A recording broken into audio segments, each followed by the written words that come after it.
Okay चलिए तो आ जाइए, सुहाना ये मौसम है, वर्क एनर्जी थ्योरम में आगे हमें जाना है। ठीक है, चलिए तो आपने पहले पार्ट में अभी तक खाली यही सीखा है कि डॉट प्रोडक्ट क्या होता है।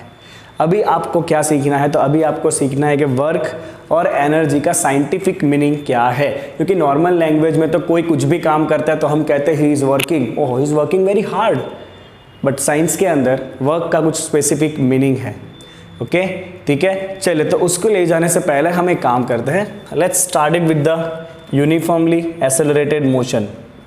Uniformly accelerated motion, so we know that for uniform accelerated motion third formula कुछ ऐसा था, v square minus u square is equal to 2ad, this was the third formula of uniform accelerated motion। ठीक है ना, okay सारी तरफ half m multiply करो।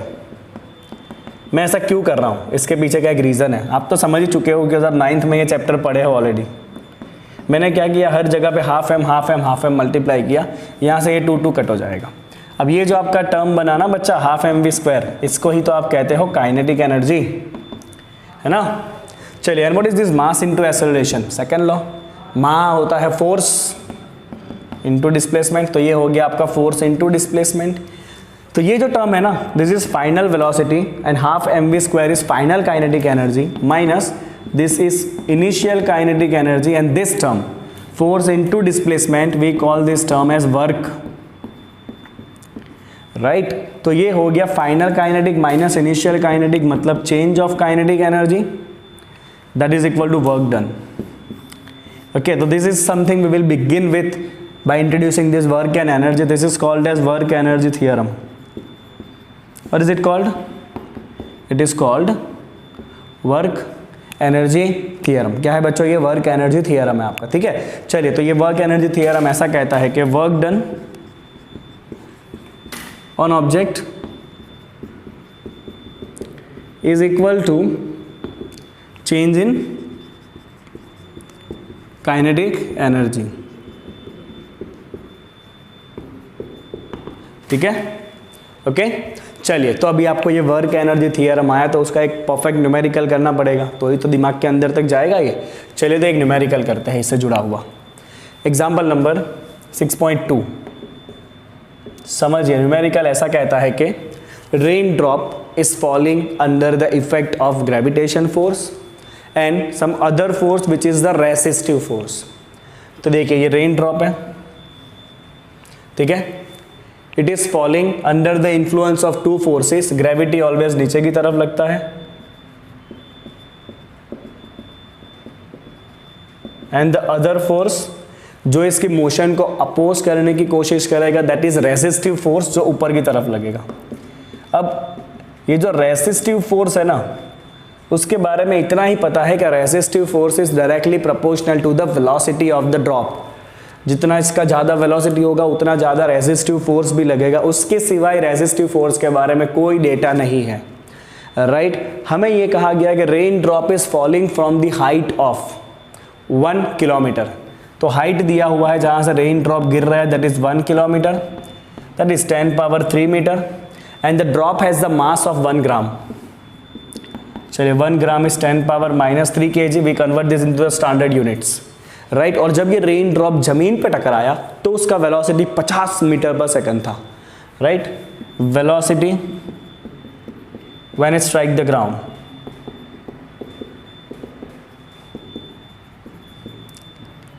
this velocity is given as 50 metre per second. Okay, initially तो कोई velocity होगा नहीं, रेन ड्रॉप तो बेचारा बादल में आराम कर रहा होगा, मतलब इनिशियल वेलोसिटी इज 0। चलिए तो इतने डेटा से आपको ये फाइंड करना है what is the work done bye gravitation force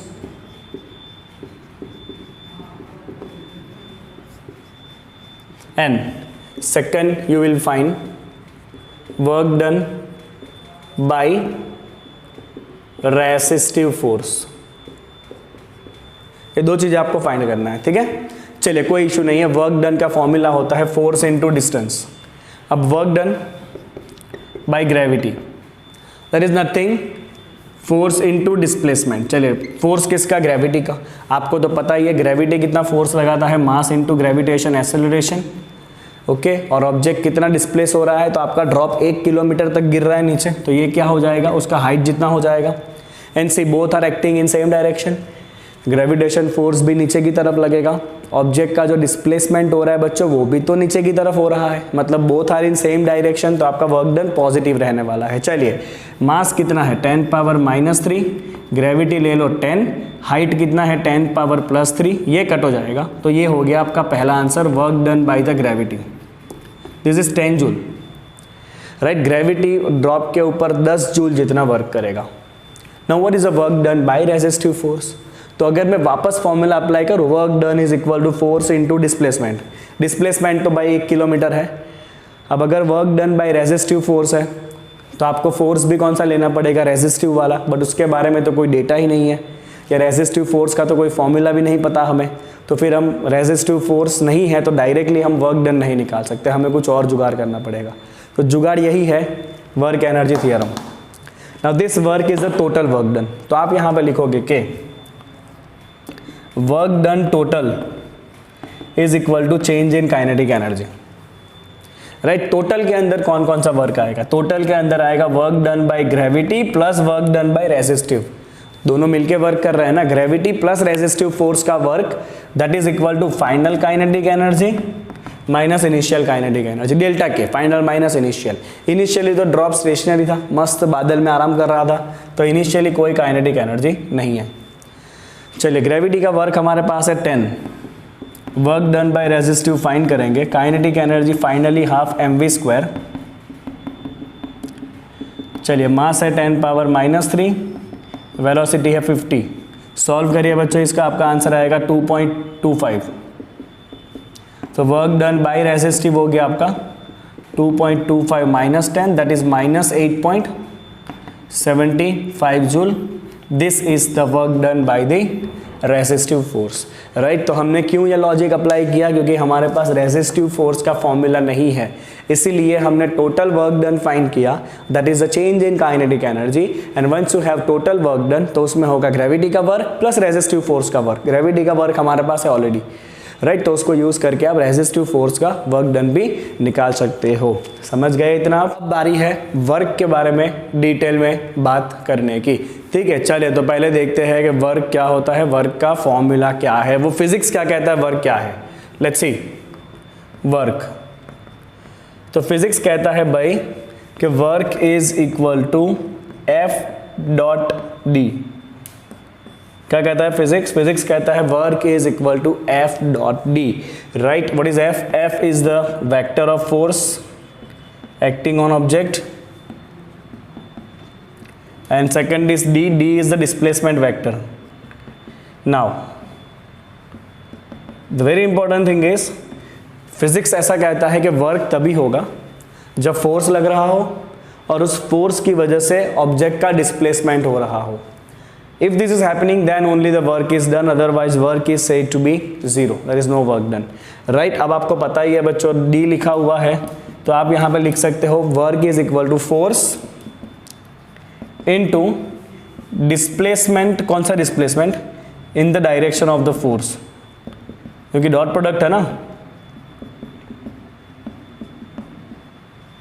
और you can write work is equal to force in direction of displacement, ये आपने आगे सीखा डॉट प्रोडक्ट वाले में, right. Force in direction of displacement, force in direction of displacement into displacement. चलिए मैं simple सा इसका मतलब समझा देता हूं आपको। सपोज ये एक सरफेस है, there is some object here, okay, let's say it is the initial position of the object and the force is applied in this direction, right। So definitely this force will have two component, let's say this angle is theta, this is F cos theta and this component is F sin theta, okay। Now under the influence of this force the object is moving horizontally। Object कैसे move हो रहा है भाई? Horizontally. अगर object move हो रहा है तो यहाँ पे वर्क डन क्या होगा? वर्क डन में आपको फोर्स का वही कंपोनेंट लेना है जो डिस्प्लेसमेंट की डायरेक्शन में है। यहाँ पे डिस्प्लेसमेंट हॉरिजॉन्टल है तो आपको वर्क डन, आपको फोर्स का भी हॉरिजॉन्टल कंपोनेंट ही लेना है जो यहाँ पर है F cos थीटा। इनटू जितना आपका डिस्प्लेसमेंट हुआ उतना डिस्प्लेसमेंट हॉरिजॉन्टल डायरेक्शन में, राइट? ओके, तो in short you can write this work done is equal to force into displacement into cos theta, force into displacement into cos theta, this is what you can write for the work. चलिए, work का unit क्या है? तो work का unit है joule. Work का dimension क्या होगा? वर्क का डायमेंशन होता है m1 L2 T-2। वर्क कैसा क्वांटिटी है? स्केलर के वेक्टर। तो क्योंकि आपने दो क्वांटिटी का डॉट प्रोडक्ट किया है, डॉट प्रोडक्ट में आपको आंसर स्केलर मिलेगा, मतलब work is scalar quantity, work is scalar quantity, right? चलिए, ऐसा कौन से 3 केसेस है जिसके अंदर वर्क 0 होगा? So work is 0 first if force is 0, मतलब फोर्स ही ना लग रहा हो। ये कब होगा? When the object is moving with a uniform velocity. अगर ऑब्जेक्ट यूनिफॉर्म वेलोसिटी से मूव कर रहा है, right, so in that case आपको कोई फोर्स देने का काम होता नहीं है, but the condition is if there is no resistive forces. अगर कोई रेसिस्टिव फोर्सेस नहीं है, ऑब्जेक्ट की मोशन को रोकने के लिए कोई नहीं है अगर, ओके, तो ऑब्जेक्ट कांस्टेंट वेलोसिटी से मूव करता रहेगा, उसमें आपको कोई फोर्स देना नहीं है, तो इन that case work done will be 0, right? तो F इक्वल टू 0 कब होगा?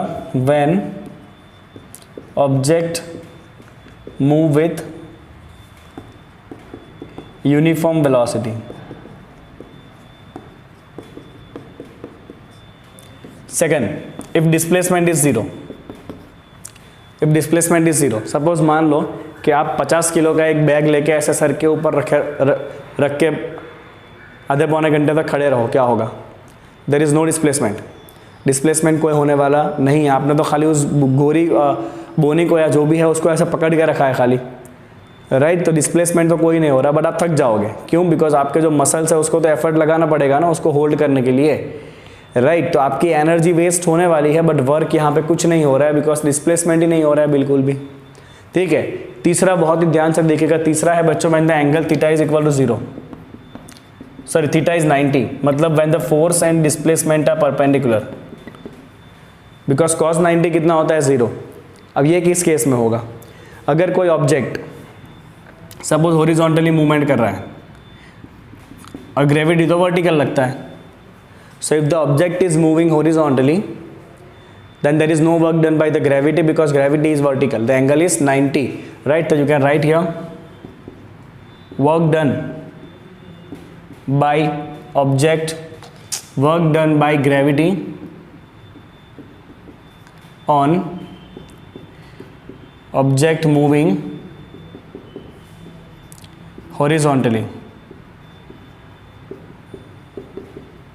is 0 because they both are at right angle. One more thing, when the object moving in uniform circular motion, वहाँ भी work done always 0 होता है, because if there is a uniform circular motion, you are well aware about uniform circular motion के लिए आपका जो acceleration है वो कैसा होता है? सेंट्रीपेटल होता है, और जो फोर्स चाहिए वो होता है ऑलवेज टुवर्ड्स द सेंटर, जिसको हम कहते हैं सेंट्रीपेटल फोर्स।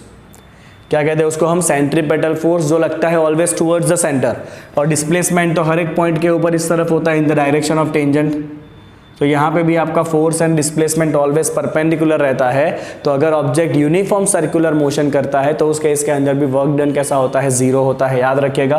तो you can right here work done on object moving uniformly in circle is 0। ये सारे लॉजिक आपको बहुत काम में आएंगे आगे, जब आप मैग्नेटिज्म पढ़ोगे, इलेक्ट्रिसिटी पढ़ोगे, ग्रेविटेशन पढ़ोगे, ये सब कुछ बार बार आएगा। Whenever the object is moving in a circle there will be no work done. Work done क्या होता है? 0 होता है if it is moving uniformly. Right, copy करो चलो इसको quickly. Okay, now let's see in which cases the work done will be positive, 0 and negative। 0 तो हम कर चुके हैं already. so if the theta is in between 0 to 90, cos का value positive रहता है फर्स्ट क्वाड्रेंट में, so work done is positive। if theta is equal to 90, work done will be 0। if the theta is from 90 to 180, the angle is in second quadrant। second quadrant में cos negative रहता है, तो in that case work done is going to be negative. कैसा रहेगा भाई आपका work done जो है वो नेगेटिव रहने वाला है, ठीक है। चलिए आगे बढ़ते हैं बच्चों, एक एग्जाम्पल दिया हुआ है आपको एनसीईआरटी में, दैट इज एग्जाम्पल नंबर 6.3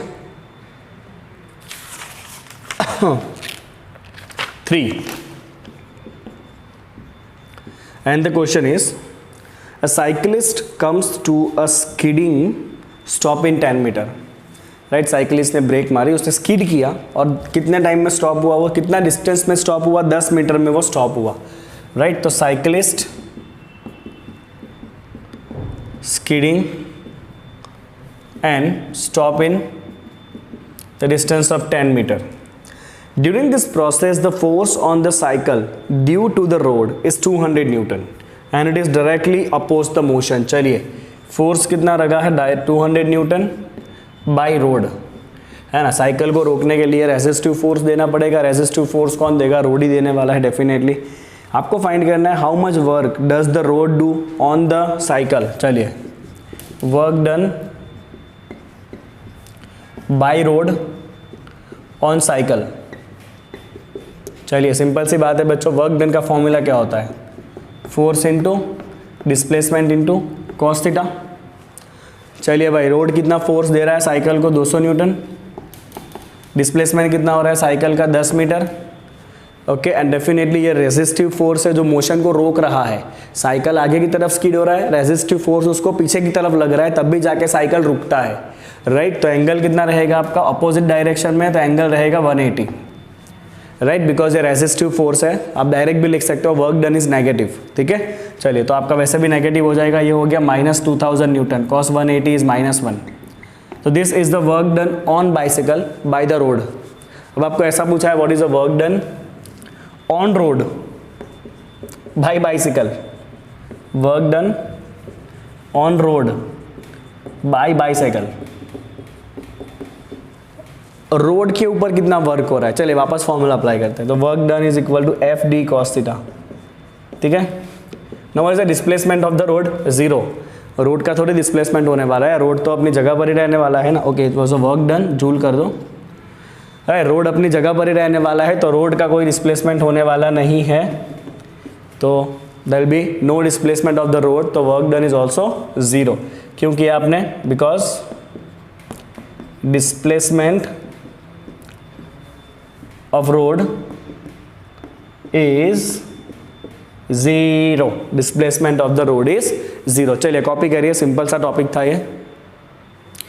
अब बारी है, अब वर्क के बारे में आपने सीख लिया है, अब टाइम आता है सीखने का एनर्जी के बारे में। तो बेसिकली एनर्जी होता क्या है भाई, तो एनर्जी का बेसिक मीनिंग होता है ability to do work, right. जो ज़्यादा वर्क कर सकता है उसको हम कहते हैं उसके पास ज़्यादा एनर्जी है, जो कम वर्क करता है उसको कहते हैं उसके पास कम एनर्जी है।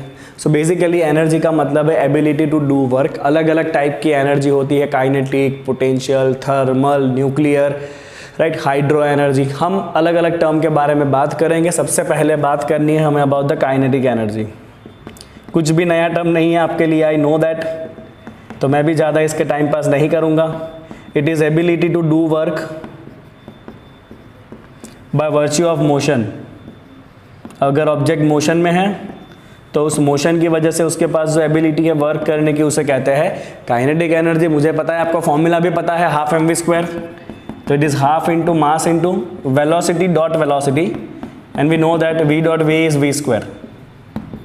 अगर आपको ये फॉर्मूला मोमेंटम के फॉर्म में चाहिए तो ऊपर नीचे एक मास को मल्टीप्लाई करो, है ना। ऊपर एक मास मल्टीप्लाई किया, m² हो जाएगा, तो ये हो गया mv²। एक मास को डिवाइड करना पड़ेगा, मास इंटू वेलोसिटी इज मोमेंटम। तो आप काइनेटिक एनर्जी का ये फॉर्मूला भी याद रख सकते हो, p²/2m। चलिए यूनिट क्या होगा भाई, इसका भी यूनिट और कुछ नहीं होता है, जूल ही होता है। और ये भी कैसा क्वांटिटी है, स्केलर क्वांटिटी। इनफैक्ट एनर्जी के जितने भी फॉर्म है ना बच्चों, वो सारे के सारे फॉर्म जो है वो स्केलर ही होते हैं। Energy itself is a scalar quantity, ठीक है। चलिए अब एक न्यूमेरिकल करते हैं, जो आपको एग्जाम्पल दिया हुआ है, सिंपल एग्जाम्पल है। चलिए example number 6.4। In a ballistic demonstration, a police officer fire a bullet of mass 50 gram, ठीक है। Mass of the bullet is 50 gram, convert to kg, 50 into 10⁻³ kg, with velocity of 200 metre per second, 200 metre per second, okay, on a soft plywood of thickness 2 centimetre. चलिए एक plywood के अंदर उसको गोली मारी गई, ये प्लाईवुड है, इसका थिकनेस है 2 सेंटीमीटर, यहाँ पे ऐसे गोली मारी गई।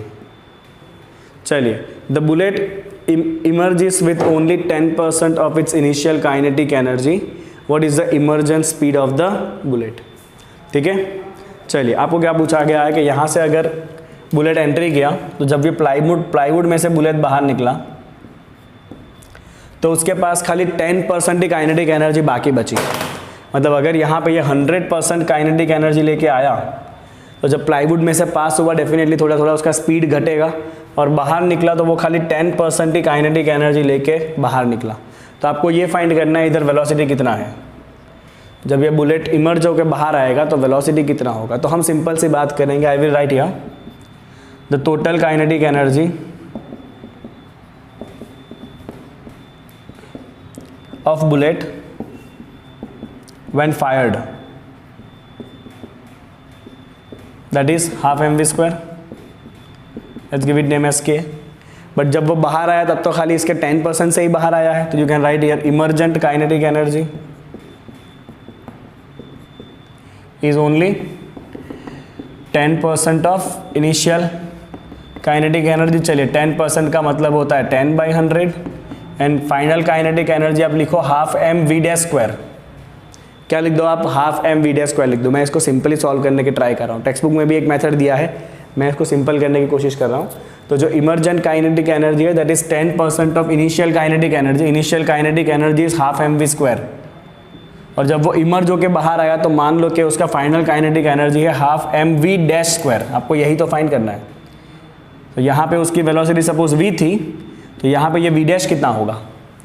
तो इधर काइनेटिक एनर्जी थी हाफ mv², बाहर आते ही काइनेटिक एनर्जी है हाफ mv², और बाहर आते ही एनर्जी कितना है इनिशियल का 10% है खाली। तो emergent kinetic energy is 10% of initial kinetic energy. ठीक है, चलिए हाफ m कट कर दो, जितना करना है उतना ही करना है, आपने को पूरा क्यों सॉल्व करना है।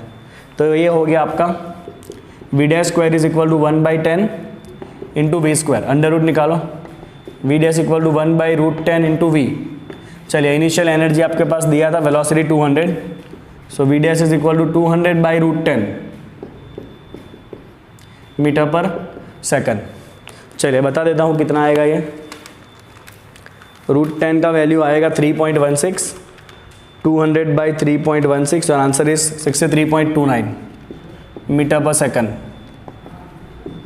जब ये बुलेट बाहर आएगा तो इतने स्पीड से बुलेट बाहर आएगा, that is 63.29 metre per second. Very very very simple. चलिए फटाफट कॉपी करिए इस न्यूमेरिकल को।